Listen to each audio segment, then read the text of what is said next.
নমস্কার বন্ধুরা, আপনারা দেখছেন ভারতের রেশন। আপনাদের সঙ্গে রয়েছি আমি অমিত। বন্ধুরা, আজকে আপনাদের একটা প্রতিবেদন দেখাবো, যেটা হচ্ছে DW বাংলা বলে একটা নিউজ চ্যানেল থেকে পাবলিশ করা হয়েছে। সেটা হচ্ছে, এই নিউজ চ্যানেলটা বাংলা হলেও এটি অপারেট হয় অ্যাকচুয়ালি জার্মানির একটা কোম্পানির হাত দিয়ে। তো বলা যেতে পারে যে বাংলা ভার্সন, জার্মানি কোম্পানির নিউজ চ্যানেলের একটা বাংলা ভার্সন হচ্ছে এই DW বাংলা বলে এই নিউজ চ্যানেলটা। আপনাদের প্রতিবেদনের লিঙ্কটা আমি কিন্তু ডেসক্রিপশন বক্সে দিয়ে দেবো। আজকে এই টপিকটা কি নিয়ে প্রতিবেদন হচ্ছে, পুশ ব্যাক। অ্যাকচুয়ালি আমাদের ভারতের তরফ থেকে যে বাংলাদেশি যারা রয়েছে তাদেরকে ত্রিপুরা এবং আসামের বিভিন্ন বর্ডার দিয়ে যে পুশ ব্যাক করা হচ্ছে, সেটা নিয়েই এই টপিকটা। তো তার জন্য আমাদের বর্তমান বিজেপির রাজ্য সভাপতি শ্রমিক ভট্টাচার্য, ওনাকে একটি কোশ্চেন করা হয়েছিল, তার জবাবে উনি কি দিয়েছেন সেটা আমরা এখানে শুনতে পারবো। তো চলুন প্রতিবেদনটা দেখে আসি আগে, তারপর আপনাদের সঙ্গে আরো বিক্ষিপ্তভাবে বিশ্লেষণ করব, আরো ডিটেলসে বিশ্লেষণ করব। তো চলুন প্রতিবেদনটা দেখে আসি। বিগত কয়েক মাস ধরে পুশব্যাকের অভিযোগ হচ্ছে। অভিযোগ হচ্ছে না, পুশব্যাক হচ্ছে। ডিটেক্ট এন্ড রিপোর্ট, এটা হচ্ছে আমাদের নীতি। আমাদের অবস্থান অত্যন্ত স্পষ্ট। 80 দশক থেকে বিজেপির অবস্থান যাচ্ছিল যে নো মার্সি টু দ্য মার্সিনারিজ। আমরা সেটা দেখছেন, মাওবাদকে শেষ করে দেওয়া হয়েছে। এবার কোনো প্রসেস নেই, এটা ধর্মশালা নয়। কালকে আমি আপনার বাড়িতে ঢুকে পড়বো, আপনি আমায় থাকতে দেবেন? ফিরাদ হাকিমের তো বাড়ির সামনে একটা সুন্দর ফ্ল্যাট আছে, বলবেন আমি বলেছি? সুন্দর ফ্ল্যাট আছে, সবাই জানে, পুরো ফাঁকা আছে, ওখানে বলে দিন না 20 জনকে ঢুকিয়ে দিতে। দুটো জিনিস বলার আছে। একটা হচ্ছে, যখন আমেরিকা থেকে বা অন্যান্য দেশ থেকে ভারতবর্ষে লোক পাঠানো হয়, তখন পররাষ্ট্র মন্ত্রণালয়ের সঙ্গে কথা বলা হয়। আমরা কি কোথাও সেই প্রসেসটা ফলো করতে ব্যর্থ হচ্ছি ভারতবর্ষ হিসেবে? প্রসেস ফলো করার বিষয়টা কি ঠিক মতন করে করা আপনি আমেরিকার সঙ্গে ভারতবর্ষের তুলনা করতে পারবেন না। আমেরিকা মেক্সিকোর ইনফিল্ট্রেশন নিয়ে তারা যে অবস্থায় আছে, সেটা তাদের সমস্যাটা সম্পূর্ণ ভিন্ন। আপনি যদি সিরিয়ার দিকটা দেখেন, তাহলে সেখান থেকে যেভাবে লোক অন্য জায়গায় মাইগ্রেট করে গেছে, অন্য সমস্যা তৈরি করেছে, ভিন্ন। আপনি যদি জার্মানি নিজের ভিতরের এই মুহূর্তে অবস্থান দেখেন, ভিন্ন। যেভাবে ইনফিল্ট্রেশন গোটা কানাডার সোশ্য ইকোনমিক স্ট্রাকচারের উপরে একটা প্রভাব ফেলে দিয়েছে, এবং সেখানে মোটামুটিভাবে সরকার বিরোধী বলার কারণে তারা কার্যত আত্মসমর্পণ করেছেন, তাদের অবস্থা ভিন্ন। কিন্তু আমাদের পশ্চিমবঙ্গ এবং বাংলাদেশের যে বর্ডার, সেটা হচ্ছে 4007 কিলোমিটারের বর্ডার। পশ্চিমবঙ্গে তার মধ্যে আছে 2200 কিলোমিটার, 2213 কিলোমিটার বাংলাদেশের সঙ্গে আমাদের বর্ডার। 3323 কিলোমিটারের সঙ্গে ভারতবর্ষের পাকিস্তানের সঙ্গে বর্ডার। পাকিস্তানের সঙ্গে ভারতবর্ষের যে বর্ডারটা আছে, এটা একটা ডিফিকাল্ট টেরেন, এবং এখানের মধ্যে কিছু কিছু জায়গায় গুজরাট পাঞ্জাবের মধ্যেও দেখা যাচ্ছে একটা মানে এলওসি যেটা আছে, সেটা চড়া, সেটা অপারেট করতে পারে, ফ্রিলি অ্যাক্সেস আছে। কিন্তু আমাদের বাংলাদেশের বর্ডার কি, ওখানে সাইকেলের বেল বাজালে এখানে শোনা যায়। সুতরাং এখানের সঙ্গে অন্য জায়গায় তুলনা হবে না। আর এটা একটা চক্রান্ত, এটা প্যান ইসলামিক একটা মুভমেন্ট। বিনা যুদ্ধে ভারত দখল, সমস্ত সীমান্তবর্তী জেলার ডেমোগ্রাফি বদলে দিয়েছে, সাইলেন্ট ডেমোগ্রাফিক ইনভেশন। এটা আমাদের অতীতের বক্তব্য ছিল। আমি আবার বলছি, আমরা এটাকে কোনো ধর্মশালা বানাতে দেব না। যারা একদিন এই দেশটাকে নাপাক বলে, অপবিত্র বলে, দারুল হাত যুদ্ধভূমি বলে দেশ ছেড়ে চলে গেছিল ভারতবর্ষের, তারা ওয়েলকাম গেস্ট নয়। রোহিঙ্গাদের আমরা ঢুকতে দেব না। আমাদের পশ্চিমবঙ্গে আমরা আসছি, পশ্চিমবঙ্গে সরকার পরিবর্তন হয়ে যাওয়ার পরে বিধাননগর পুলিশ কমিশনারেটের বাড়ির পিছনে যারা বসে আছে, তাদের ওখান থেকে উচ্ছেদ করা হবে, পুশব্যাক করে দেওয়া হবে। আমরা ক্ষমতা এলে আমরা সাহা ইনস্টিটিউট অফ নিউক্লিয়ার ফিজিক্সের মতো একটা অত্যন্ত গুরুত্বপূর্ণ প্রতিষ্ঠিত সংস্থার পিছনে যে রোহিঙ্গা বসে আছে, তাদের ওখান থেকে তুলে ফেরত পাঠিয়ে দেবো। এটা আমাদের লক্ষ্য, ঘোষিত এজেন্ডা। আমরা দুটো জিনিস এখানে জানতে চাইবো আপনার কাছে। একটা হচ্ছে, এরকমও ঘটনা ঘটেছে যাদেরকে পুশব্যাক করা হয়েছিল, তাদেরকে আবার আমাদের দেশে ফেরত নিয়ে আসা হয়েছে, তাদের একটা কেস চলছে। অ্যাবারেশন নিয়ে বিরাট কিছু আলোচনা চলে না। যখন অনেক লোককে ফেরত পাঠানো হয়, একটা দুটো ভুলভ্রান্তি হয়ে যায়, সেটা তাদের ভুল হয়েছিল। কিন্তু সেটাই, তার মানে এরকম নয় যে মুসলমান দেখলি, বাঙালি মুসলমান দেখলি ধরে পাঠিয়ে দেওয়া হচ্ছে। হ্যাঁ, এটা হচ্ছে, কিন্তু এটা তো হচ্ছে বিভিন্ন রাজ্যে হচ্ছে এবং বিভিন্ন রাজ্যে হবে। তার জন্য দায়ী হচ্ছে অতীতের বামপন্থীরা এবং এখনকার তৃণমূল কংগ্রেস। কেন হচ্ছে? আমি তো নিজে এটা ফেস করছি। পশ্চিমবঙ্গের মন্ত্রীদের সঙ্গে আমার বারবার কথা হয়েছে এই নিয়ে। বাংলায় কথা হলে বেরিয়ে যাবে, কিন্তু আজকে বাংলায় কথা হচ্ছে না।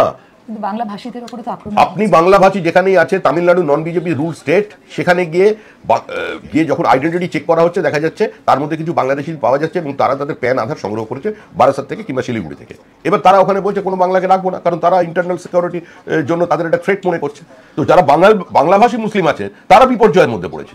তো যারা এসব গল্প বলছে, বাস্তবের সঙ্গে তাদের কোনো অভিজ্ঞতা নেই। আপনি গিয়ে জিজ্ঞাসা করুন, ত্রিপুরা চলে যান, আপনাদের সংবাদ মাধ্যম ক্যামেরাম্যান পৌঁছে ওখানকার দেখবেন 1,500 বসিরহাটের মুসলমান আছেন, কাজ করছে ওখানে। আমি নাম ফোন নাম্বার দিয়ে দিচ্ছি, গিয়ে জিজ্ঞাসা করুন কোভিডে কোন ক্যাম্পে ছিলেন। তারা RSS এর যে ক্যাম্প, 6 মাস ধরে শিশুপুত্রটি ওখানে থেকেছেন, তাদের কোনো অসুবিধা হয়নি। এবং এই ইনফিল্ট্রেশনের জন্য, এই ফেক আইডেন্টি কার্ডের জন্য, ভোটার লিস্টের নাম তোলানোর জন্য আজকে যে পরিস্থিতি তৈরি হয়েছে, আজকে সেই জন্য সবাইকে জেনারেলাইজ করে ওখানে বলছেন আমরা কাউকে থাকতে দেবো না। এই পরিস্থিতি থাকবে। আর আমরা, এটাই হচ্ছে উপযুক্ত সময় এখানে এনআরসি করার। কারণ ISIS এর জঙ্গি এখান থেকে ধরা পড়ছে, র্যাডিকালাইজেশন বাড়ছে, মডিউলের সংখ্যা বেড়েছে। তাহলে এখন করবে না তো কখন করবে? বাঙালি সেটাই চাইছে, যেটা হোক, তাড়াতাড়ি হোক, এবং সেই জন্য সরকারটার বিসর্জন অনিবার্য। ধন্যবাদ।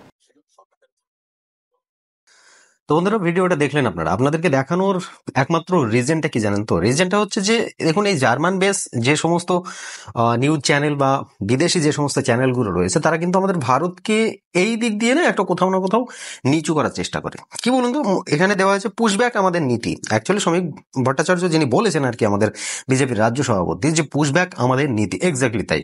কারণ বলি যে এই যে বলছেন উনি, ওই মহিলা বললেন যে আমরা কি কোথাও না কোথাও ডিপ্লোমেসির জায়গাটাই কোথাও একটু চুক হচ্ছে, মানে আমরা কি সরকার টু সরকার কথা বলতে গিয়ে আমরা একটু মানে কোথাও না কোথাও পিছিয়ে রয়েছে, তাই বলছে। দেখুন, পিছিয়ে থাকার কোনো জায়গায় নেই। বেশ কিছুদিন আগে বাংলাদেশের যে পররাষ্ট্র উপদেষ্টা তহিদ হোসেন, তিনি কি বলেছিলেন? তিনি বলেছিলেন যে আমাদের এই যে পুশ ব্যাক হচ্ছে ভারত থেকে, মানে পুশ ইন করা হচ্ছে বাংলাদেশিরা, উনি বলেছিলেন যে পুশ ইন হচ্ছে, এটাকে ঠেকানো সম্ভব নয়। কারণটা কি? কারণ কি যখন জানতে চাওয়া হলো, তিনি বললেন যে আমি দেখেছি যে ভবিষ্যৎ মানে অতীতে অনেক লিস্ট পাঠানো হয়েছে ভারতের তরফ থেকে। এইটা কিন্তু তিনি স্বীকার করলেন যে ভারতের তরফ থেকে লিস্ট পাঠানো হয়েছে, সেই লিস্ট কিন্তু তিনি দেখেছেন। দেখার পরে দেখছেন যে না, লিস্টে যখন এত পরিমাণে নাম রয়েছে, সেগুলোকে আমরা যখন ভেরিফাই করে ভারতের কাছে রিটার্ন দিতে পারিনি, তো অবভিয়াসলি ভারত এই স্টেপটাই নেবে। যখন ভারতের সঙ্গে রিলেশন ভালো ছিল শেখ হাসিনার, সেই সময় কিন্তু ভারত এই স্টেপটা নেয়নি। তার রিজনটা কি? কারণ শেখ হাসিনা বলেছিল আমরা এগুলো ভেরিফাই করছি, ভেরিফাই করার পরে আমরা একটা সরকারি প্রসেসে তাদেরকে আমাদের দেশে নিয়ে আসবো। কিন্তু সেই জিনিসটা রিলেশন ভালো থাকলে তবেই সেটা মানা সম্ভব, তাই না? আপনি আপনার একটা প্রতিবেশীর বাড়িতে যদি রিলেশন ভালো না রাখে সেই প্রতিবেশী আপনার সঙ্গে, তাহলে সে যদি আপনার কাছে কোনো কিছু চাইতে আসে, আপনি নিশ্চয়ই দেবেন না তাকে, তাই না? হঠাৎ করে সে এসে আপনার বাড়িতে বসে গেল, আপনি কি তাকে বসতে দেবেন? শ্রমিক ভট্টাচার্য, আমাদের বিজেপির রাজ্য সভাপতি, তিনি এই কথাটাই বলছেন। আপনার একটা বাড়ি ফাঁকা পড়ে আছে বলে যে আপনি সেখানে গিয়ে আর 5 জনকে বসতে দেবেন, তা তো দেবেন না। সেটা তো আপনার আলটিমেটলি, তাই না? আর যখন দেশ ভাগ হয়েছিল, যখন ভারত পাকিস্তান হয়েছিল, তখন কিন্তু ধর্মের ভিত্তিতে হয়েছিল। তো সেই সময় যারা বাংলাদেশে হিন্দু ছিল, সেই সমস্ত হিন্দুগুলোকে তো মেরে তাড়িয়ে দেওয়া হয়েছে। এক সময় বাংলাদেশে 30% হিন্দু ছিল, আজকে সেই বাংলাদেশে 7 to 6% হিন্দু রয়েছে, মানে 5 to 7%-এর মধ্যেই হবে, তার বেশি হবে না, এটা 100%। এটা আমরা বলতে পারি গলা জোর দিয়ে। তো সেই সমস্ত হিন্দুগুলো গেল কোথায়? তাদেরকে তো মেরে ধরে আমাদের দেশে পাঠিয়ে দিয়েছে। এখন কথা হচ্ছে, যখন দেশটা বিভক্ত হয়েছে হিন্দু এবং মুসলমান হিসাবে, তাহলে বাংলাদেশে তো আর মুসলমানদের কোনো অসুবিধা নেই। আমাদের ভারতের মুসলমানরা কি করবে তাহলে? বাংলাদেশের মুসলমান এসে যদি আমাদের ভারতটাকে দখল করে নেয়, তাহলে আমাদের ভারতের যারা স্থায়ী বাসিন্দা, ভারতের যারা ভারতীয় মুসলমান, তারা কি করবে? তাদের তো থ্রেট হয়ে দাঁড়াচ্ছে না। আজকে দেখুন, এই যে তামিলনাড়ুর কথা বলছে, আজকে কেরালার কথা বলছে, বিভিন্ন জায়গায় উত্তরপ্রদেশের কথা বলছে, ওড়িশার কথা বলছে, সেই সব জায়গাগুলো মুসলমান, বাংলাভাষী মুসলমান দেখলে পারে তাদেরকে কিন্তু মারধর করা হচ্ছে, তাদেরকে তাড়িয়ে দেওয়া হচ্ছে। কারণটা কি? রিজনটাও দেখিয়ে দিল যে ম্যাক্সিমাম যে সমস্ত রোহিঙ্গা রয়েছে এবং বাংলাদেশ থেকে আসা যে সমস্ত মুসলমানরা রয়েছে, তারা কিন্তু আমাদের পশ্চিমবঙ্গের বিভিন্ন জায়গা থেকে Aadhaar card, voter card, PAN card সংগ্রহ করে থাকে। দেখুন, তার যে ছাড়নামা, সেটা কারা দেয় আর কি। আপনি একটা আধার কার্ড করতে গেলে আপনার কাছে যদি কোনো ডকুমেন্ট না থাকে, তার একটা ডকুমেন্ট দরকার পড়ে, কি বলুন তো? সেটা হচ্ছে মিসিং ডকুমেন্টের একটা ফর্ম পাওয়া যায়, যে আমার ডকুমেন্ট মিসিং আছে, আমি আধার কার্ড বানাতে চাই।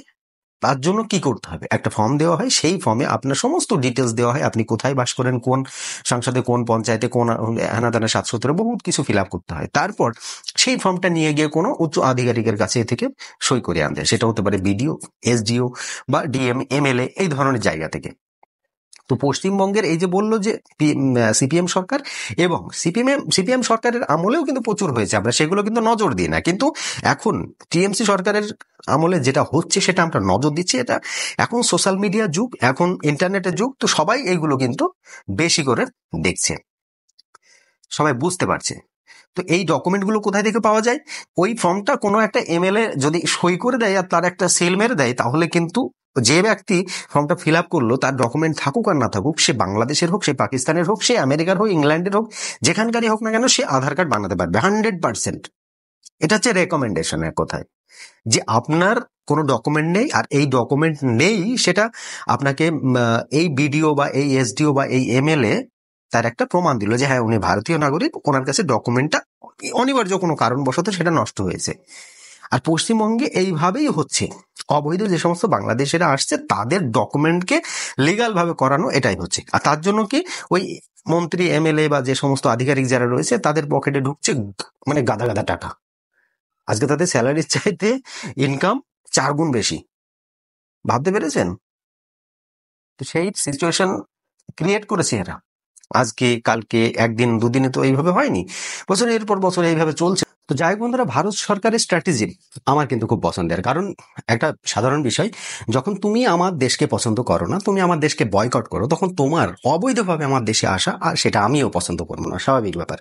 দ্বিতীয়ত হচ্ছে, যখন ভারতের সঙ্গে রিলেশন রাখবেই না, গভর্নমেন্ট টু গভর্নমেন্টের কথা বলছি, যখন বাংলাদেশ গভর্নমেন্ট আমাদের ভারত সরকারের সঙ্গে রিলেশন রাখবেই না এবং আমাদের দেওয়া লিস্টকে শনাক্ত করে যখন তারা তাদের দেশে তাদের পাবলিককে রিটার্ন নেবে না, অবৈধভাবে আসা আমাদের যে গর্ত করে আমাদের ভারতে প্রবেশ করে সেই সব পাবলিককে তারা যখন রিটার্ন নেবে না, তখন আমাদের কাছে একমাত্র উপায় বেঁচে থাকে, সেটা হচ্ছে পুশ ব্যাক। সে যেভাবে হোক, যে বর্ডার দিয়ে হোক না কেন, আজকে এখানে তো কালকে সেখানে। আর এটাই আমরা আগামী দিনে চালিয়ে যাব, এটাই আমাদের একমাত্র নীতি। যদি তারা সোজাভাবে না শোনে, তাহলে তাদেরকে ব্যাকাভাবে শোনাতে হবে। এটা কিন্তু খুব ফেমাস আমাদের ভারতে, চাণক্য বলুন আর যেই বলুন, যত বড় বড় রাজনীতিবিদ আছেন, তাদের একটাই কথা, যখন সোজা আঙুলে ঘি না ওঠে তখন কিন্তু আঙুল বাঁকা করতে হয়। এটাই হচ্ছে আমাদের নীতি, আর আমরা এইভাবেই চলবো। তো যাই বন্ধুরা, আপনারা ভিডিওটা দেখলেন, যদি আপনাদের ভালো লেগে থাকে অবশ্যই চ্যানেলটিকে সাবস্ক্রাইব করে পাশে থাকা বেল আইকনটি বাজিয়ে দেবেন, আর আমার ভিডিওকে একটি লাইক করে শেয়ার করে দেবেন আর সকল বন্ধু বান্ধবের কাছে। আজকের মতো ভিডিও এখানে সমাপ্ত করব। সকলে ভালো থাকবেন, সুস্থ থাকবেন, ধন্যবাদ।